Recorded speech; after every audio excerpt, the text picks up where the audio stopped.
এই ভিডিওতে আমি বেশ কিছু দারুণ কোরিয়ান মুভি নিয়ে কথা বলবো যেগুলো রিসেন্টলি হিন্দিতে এসেছে, আর কিছু পুরানোও আছে যেগুলো আমার খুব ভালো লেগেছে। আশা করি তোমাদেরও এগুলো খুব ভালো লাগবে। তাহলে চলো বেশি কথা না বাড়িয়ে দেখে আসি আজকে কি মুভি আছে। প্রথম মুভি হলো ডোর লক। এটা 2018 সালে মুক্তি পেয়েছিল। এই মুভির গল্প শুনলে তোমার গায়ে কাঁটা দিয়ে উঠবে। একটা মেয়ে আছে যে তার ছোট্ট অ্যাপার্টমেন্টে থাকে, কিন্তু হঠাৎ তার মনে হতে শুরু করে যে কেউ তার বাড়িতে ঢোকার চেষ্টা করছে। দরজায় অদ্ভুত শব্দ, জিনিসপত্র এদিক ওদিক, এসব দেখে তার মাথা খারাপ হয়ে যায়। প্রথমে মনে হবে এটা হয়তো তার মনের ভুল, কিন্তু ধীরে ধীরে রহস্য খুলতে শুরু করে। সে ধীরে ধীরে ভয় পেতে শুরু করে, এমনকি সে পুরুষদের জামা কাপড় বাড়িতে রেখে দেয় যাতে মনে হয় সে একা নয়। এখানে প্রশ্ন হলো, সত্যিই কি কেউ তার পেছনে লেগেছে নাকি এটা তার কল্পনা? শেষটা জানতে হলে মুভিটি তুমি দেখতে পারো। এই মুভিটা হিন্দিতে পেয়ে যাবে। দ্বিতীয় মুভি হলো দি চেজার। এটা 2010 সালের একটা পুরনো মুভি, কিন্তু এখন হিন্দি ডাব হয়ে এসেছে। এই গল্পটা একজন পুলিশের যে চাকরি ছেড়ে পতিতাবৃত্তি ব্যবসায় নেমে পড়ে, মানে রেড লাইট এরিয়ার মতো ব্যাপার। কিন্তু হঠাৎ তার কিছু মেয়ে গায়েব হয়ে যায়। প্রথমে সে ভাবে হয়তো তারা পালিয়েছে, কিন্তু যখন সেটা খুঁজতে শুরু করে তখন একটা ভয়ঙ্কর সত্যি সামনে আসে। এর পেছনে একজন সিরিয়াল কিলার আছে যে মেয়েগুলোকে ধরে নিয়ে যাচ্ছে। এখন সে প্রস্তুত হয়ে যায় মেয়েগুলোকে বাঁচানোর জন্য। সে কি মেয়েগুলোকে বাঁচাতে পারবে নাকি সব শেষ হয়ে যাবে?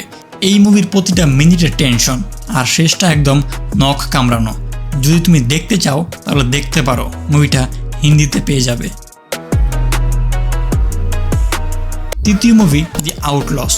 2017 সালের এই মুভি একটা দারুণ অ্যাকশন থ্রিলার। গল্পটা দক্ষিণ কোরিয়ার, যেখানে দুটো গ্যাং মারামারি শুরু করে। একটা কোরিয়ান গ্যাং আর একটা বিদেশি গ্যাং, মনে হয় চাইনিজ বা জাপানিজ, আমি একটু কনফিউজড। তবে এদের লড়াইয়ে পুরো শহরে হুলস্থুল পড়ে যায়। রাস্তায় মারপিট, ছুরি ছোড়া আর রক্তারক্তি ব্যাপার সব কিছুই চলতে থাকে। তখন আমাদের হিরো, যে কিনা একজন পুলিশ অফিসার, ঠিক করে এই সব কিছু বন্ধ করবে। তার স্টাইলটাই একদম আলাদা, কখনো মজার কখনো সিরিয়াস। এই মুভিতে থ্রিলের সঙ্গে অ্যাকশনের ডোজ এতটাই বেশি যে তুমি চোখ সরাতে পারবে না। হিন্দিতে পেয়ে যাবে মুভিটা, চাইলে দেখতে পারো। চতুর্থ মুভি ফ্যান্টম ডিটেকটিভ। 2016 সালের এই মুভিটা একটা ডিটেকটিভ গল্প। আমাদের হিরো একজন ডিটেকটিভ যার মনে বদলার আগুন জ্বলছে। অনেক বছর আগে তার শত্রু তাকে ঠকিয়েছে। এখন সে জানতে পারে শত্রুটা কোথায় আছে, কিন্তু গিয়ে দেখে শত্রুকে কিছু লোক কিডন্যাপ করে নিয়ে গেছে।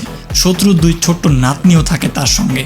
তখন সেই নাতনিদের সাথে নিয়ে শত্রুকে খুঁজতে বের হয়। এখানে টুইস্ট আসে, সে কি শত্রুকে বাঁচাবে নাকি বদলা নেবে, আর শত্রুর পেছনে যারা আছে তারা কারা। গল্পের রহস্য আর টেনশনের মিশেল এতই সুন্দর যে তুমি শেষ না দেখে উঠতেই পারবে না। থ্রিলার ডামার জন্য মুভিটা দেখতে পারো, মুভিটা হিন্দিতে পেয়ে যাবে। পঞ্চম মুভি মিডনাইট রানার্স। 2017 সালের এই মুভিটা একটু মজার, একটু থ্রিলিং। গল্পে আছে দুই বন্ধু যারা পুলিশ ট্রেনিং নিচ্ছে। এক রাতে তারা বাইরে ঘুরতে গিয়ে একটা মেয়েকে দেখে। মেয়েটা সুন্দর, তাই তারা একটু মজা করতে যায়, কিন্তু হঠাৎ কিছু লোক এসে মেয়েটাকে তুলে নিয়ে যায়। তখন এই দুই বন্ধু ঠিক করে মেয়েটাকে বাঁচাতেই হবে। এরপর শুরু হয় রাতভর দৌড়ঝাঁপ, মারামারি আর রহস্য। এরা কি মেয়েটাকে খুঁজে পাবে, আর যারা তুলে নিয়ে গেছে তারা কারা? এই মুভিতে থ্রিলের সঙ্গে হাসি আর বন্ধুত্বের গল্প মিশে আছে। এই মুভিটা দেখলে মজা পাবে আর টেনশনও কম নয়। মুভিটা হিন্দিতে পেয়ে যাবে। তো এই ছিল 5টি কোরিয়ান মুভি যেগুলোতে থ্রিল আর মজার কোনো কমতি নেই।